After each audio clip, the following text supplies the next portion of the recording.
Hello friends, आप सभी का गया गाइडेंस प्रोग्राम में स्वागत है। मैं डॉक्टर आलोक कुमार, आपका टीचर, आपका दोस्त, आपका गाइड, फिर से आया हूं आपके लिए क्लास 10th के लिए एक नए पोएम के साथ, जिसका नाम है थिनर देन ए क्रिसेंट, जिसको लिखा है विद्यापति जी ने, जो कि मैथिली के बहुत ही मशहूर कवि रहे हैं। और उन्होंने जो उनका जो थीम रहा है, वो थीम रहा है प्रेम का। प्रेम एक ऐसा शब्द है जिसको हम लोग सभी लोग इससे वाकिफ हैं। प्रेम एक पति का पत्नी से, पिता का पुत्र से, पुत्री से, मां का बेटा से, और एक स्टूडेंट का अपने किताबों से प्रेम, लगाव।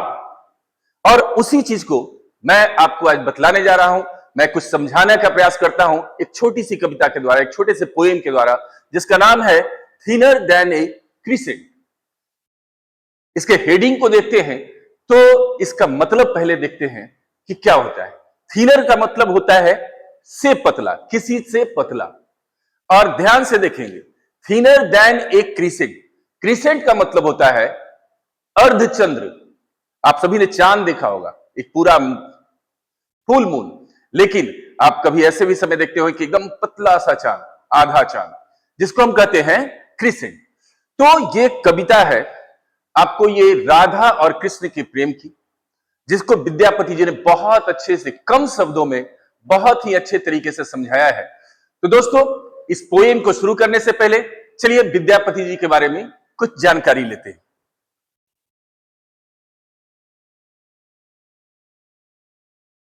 विद्यापति जी का जन्म मधुबनी जिले में हुआ था, जो कि हमारे बिहार में ही है, बिस्फी गांव में, 1352 ईस्वी में।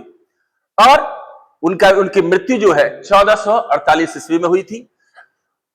His name comes from Sanskrit and denotes a man of learning और knowledge and his poetry। जैसे मैंने बताया आपको कि इनकी जो पोइट्री थी, ज्ञान और प्रेम से भरी हुई, विद्या के पति। तो समझ सकते हैं इनका नाम के ही लगता है कि नहीं भाई, ये पूरे विद्या से भरे हुए हैं। और ये बहुत ही इनकी जो राइटिंग थी, इसका हमारे समाज पे बहुत प्रभाव पड़ा भी है। और इन्होंने जो भी लिखा है मैथिली में लिखा है, जिसमें 100 से ज्यादा उन्होंने कविताएं लिखी है, जिसकी ट्रांसलेशन को हम लोग यहां पढ़ने जा रहे हैं।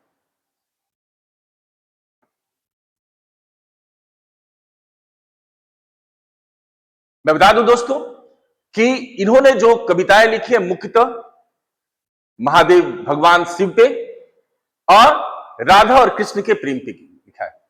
यहां भी जो हम लोग चर्चा कर रहे हैं वो है राधा और कृष्ण के प्रेम के बारे में।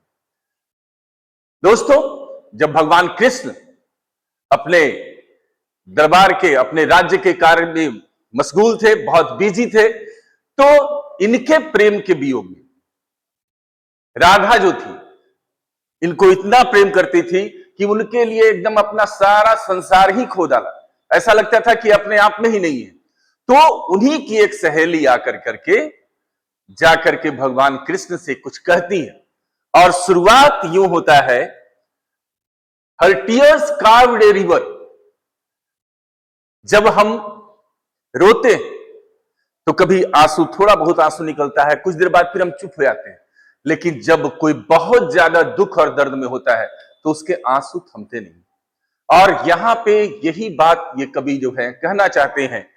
कहते क्या है, उनके आंसुओं ने एक नदी का रूप ले लिया। मतलब इतना रोई है कि लग रहा है कि चारों तरफ एकदम आंसू ही आंसू हैं, और वो रोए जा रही हैं। And sea broods on its bank. Bank का मतलब एक हम लोग जानते हैं, जहां हम लोग पैसा वैसा जमा करते हैं, निकालते हैं, लेकिन ये वो बैंक नहीं, बैंक मतलब किनारा। और ऐसा लग रहा है कि उस जो नदी बना दिया है इन्होंने आंसुओं की, उसी के किनारे पे ये चुपचाप बैठी हुई है, हर्ट एंड कंफ्यूज्ड, बहुत दुखित है, और अपने आप में ही उधेड़-बुन में। उनको कुछ समझ में नहीं आ रहा है कि मुझे क्या करना चाहिए। ऐसी कब स्थिति हो जाती है, जब आप एकदम कहीं खोए से रहते हैं, अपने आप के बारे में कुछ पता ही नहीं चलता है कि हमारी स्थिति क्या है। मतलब एकदम कॉन्शियस नहीं है, अनकॉन्शियस हो चुके हैं। अब देखिए क्या कहते हैं, you ask her one thing, she speaks of another. हे माधव, हे श्री कृष्णा। जानते हैं वहां सीन क्या है? हम लोग उससे बात कुछ और करते हैं और वो जवाब किसी और का देती है। ऐसा लगता है कि वो हमारी बात को सही ढंग से समझ ही नहीं पा रही हो, उसकी स्थिति सही नहीं लग रही है। और कहते हैं कि हर friends believe that Joy may come again. और जानते हैं, हम लोगों को ऐसा विश्वास था कि चलो ये कुछ दिनों की बात है। होता है जब हम लोग किसी चीज के दुख में होते हैं ना, तो कुछ दिनों बाद फिर हम लोग नॉर्मल होने लगते हैं। लेकिन यहां तो उनके दोस्तों को लगता है कि अब ये भी भरोसा उठ गया कि अब वो फिर से नॉर्मल हो पाएगी। At times they vanish hope and cease to care. और जैसे जैसे समय बीत रहा है, वैसे वैसे उनका जो विश्वास है वो भी खत्म हो रहा है। लगता है कि अब ये अपने ओरिजिनल रूप में नहीं आ पाएगी। धीरे धीरे इनकी स्थिति जो है दिन प्रतिदिन खराब होती जा रही है।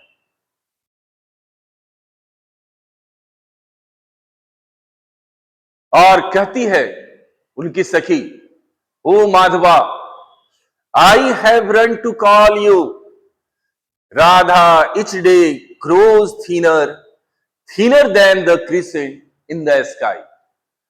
हे माधव, मैं आपसे कहने के लिए आई हूं, दौड़ते हुए कहने के लिए आई हूं, आपको बुलाने के लिए आई हूं कि आप अगर नहीं मिले तो देखिए उसकी क्या हालत हो रही है। Radha each day grows thinner। कहते ग्रो मतलब बढ़ना। राधा प्रत्येक दिन धीरे धीरे कैसे बढ़ती जा रही है, तो वो पतली होती जा रही है। और ऐसे पतली होती जा रही है कि वो जो आसमान में जो आधा चांद है, उससे भी दुबली और पतली होती जा रही है। इसलिए हे भगवान कृष्ण, हे माधव, मैं आपको बुलाने आई हूं कि आप कृपया कर मेरे साथ चलें, और नहीं चलेंगे तो राधा जो है आपके प्रेम के वियोग में और भी धीरे धीरे उसकी स्थिति बिगड़ती चली जाएगी। तो ये एक बहुत ही छोटा सा पोएम था। इसमें चलिए हम लोग कुछ क्वेश्चन को डिस्कस कर लेते हैं। कहते हैं, what do Radha's friend believe in. तो जैसा कि मैंने आपको अभी अभी बतलाया कि राधा के दोस्तों को क्या विश्वास था, उनको यह विश्वास था कि चलो ये कुछ दिन तो दुखी है, वियोग में है, कष्ट में है, धीरे धीरे वो नॉर्मल हो जाएगी। जैसा मैंने आपको कहा कि जब हम लोग के साथ में एक मनुष्य के जीवन में कोई कठिनाई आती है ना, तो उस दुख की घड़ी में वो रोता है, बिलखता है, लेकिन कुछ दिनों बाद वो फिर से नॉर्मल हो जाता है। तो राधा के दोस्तों को यही बिलीव था। कहते हैं, where does Radha friend go and why. ये जो राधा की दोस्त थी कहां गई, किससे मिलने गई? तो जैसा कि आपने लास्ट स्टेंजे में पढ़ा कि वो गई भगवान कृष्ण से मिलने। क्यों? वो बतलाने गई कि राधा की स्थिति कितनी बुरी है। अगले सवाल में चलते हैं। Why is Radha confused. Radha क्यों कंफ्यूज थी? तो कहते हैं, Radha often means to Lord Krishna, but suddenly the Lord has had no occasion to meet Radha for some time. होता क्या था कि राधा से कृष्ण भगवान का अक्सर मिलन होता था, भेंट होती थी, तो राधा जो थी बहुत खुश रहती थी। लेकिन कुछ दिनों से भगवान कृष्ण कुछ अपने कामों में व्यस्त थे, तो उनसे मुलाकात नहीं हो पा रहे थे, जिसके कारण से राधा की ये स्थिति हो गई थी। उनको समझ में नहीं आ रहा था कि आखिर क्या कारण है भाई कि माधव मुझे छोड़कर चले गए, ऐसे ही बिना बताए चले गए। और यही कारण था कि राधा जो थी बहुत ही कंफ्यूज थी। चलिए आगे बात करते हैं। Describe Radha's condition as reported by her friend. कहते हैं कि उसके दोस्त ने जो राधा का कंडीशन क्या बताया, तो लास्ट में तो उसने सिंपल सी बात कह दी कि राधा की स्थिति बहुत खराब है, वो बहुत दुखी है, कंफ्यूज्ड है। और क्यों? क्योंकि उसको समझ में आ रहा है कि आखिर कृष्ण ने ऐसा क्यों किया, क्यों हमसे बिना मिले, बिना कुछ कहे चले गए, हमसे मिल नहीं रहे हैं। और वो पूछती है अपने दोस्तों से कि क्यों नहीं भगवान कृष्ण हम लोगों से मिल रहे हैं, और इसलिए वो कंफ्यूज्ड है। और नहीं मिलने के कारण दुखी भी है। तो ये स्थिति जो उनकी है, जिसके कारण से वो न खाना खाती है न पानी पीती है, और दिन प्रतिदिन वो दुबली दुबली दुबली, और धीरे धीरे इतनी दुबली हो गई है कि लग रहा है कि वो आधा चांद है, उससे भी ज्यादा वो दुबली हो गई है। चलिए, इसमें क्वेश्चन है, why is Radha friend so worried? Radha की जो दोस्त सखियां जो हैं, वो इतनी चिंतित क्यों हैं? तो चूंकि जानती है कि भाई अभी अगर भगवान कृष्ण नहीं मिलेंगे तो इसकी स्थिति बहुत खराब हो जाएगी, इसलिए वो सोच रही है कि किसी तरह से भगवान कृष्ण जो है आकर के राधा से जल्दी मिले। अब देखिए, यहां पे जो एक क्वेश्चन है थोड़ा अलग ढंग का है कि Radha is day grow is thinner thinner than the crescent in the sky. ये क्या है, किस ढंग का ये कल्पना है? जैसे हम लोग कहते हैं ना कि पोएट को एक खास अधिकार मिला है कि भाई वो कुछ भी कल्पना कर करके तुलना करते हैं किसी चीजों से। जैसे आपने एक बहुत पुरानी गजल सुनी होगी पंकज उदास की, चांदी जैसा रंग है तेरा सोने जैसे बाल। तो आप कल्पना कीजिए कि कोई लड़की का अगर रंग चांदी जैसा हो जाए, उसका बाल सोने जैसा हो जाए, तो वो मूर्ति ज्यादा दिखाई पड़ेगी, वो लड़की रहेगी। तो ये लेकिन कवि ने अपने कल्पना के तौर पे एक वो बना दिया, एक गाना बना दिया। तो उसी ढंग से यहां पे जो है इन्होंने इसकी तुलना जो है, राधा के कंडीशन की तुलना किससे की? क्रिसेंट से की है। अब कहता है कि से वो दुबली हो रही है चांद की तरह, आधा चांद की तरह। और ये जो है, चूंकि हेडिंग ऐसा दिया हुआ है थिनर देन ए क्रिसेंट, तो क्रिसेंट वर्ड से ही लोगों के मन में बहुत उत्सुकता हो जाती है कि ये क्या है, क्रिसेंट का मतलब क्या होता है, और क्रिसेंट से राधा का क्या तुलना हो सकता है, दोनों की क्या कंपेयर कर सकते हैं हम लोग। अब कहते हैं what is the main theme of the poem? ये थीम क्या है इस पोएम का? ये थीम ये दर्शाता है बिलीव, फेथ, लव, किसके प्रति? राधा का भगवान श्री कृष्ण के प्रति। चलिए, आज के लिए इतना ही, मिलते हैं अगले क्लास में, तब तक के लिए नमस्कार।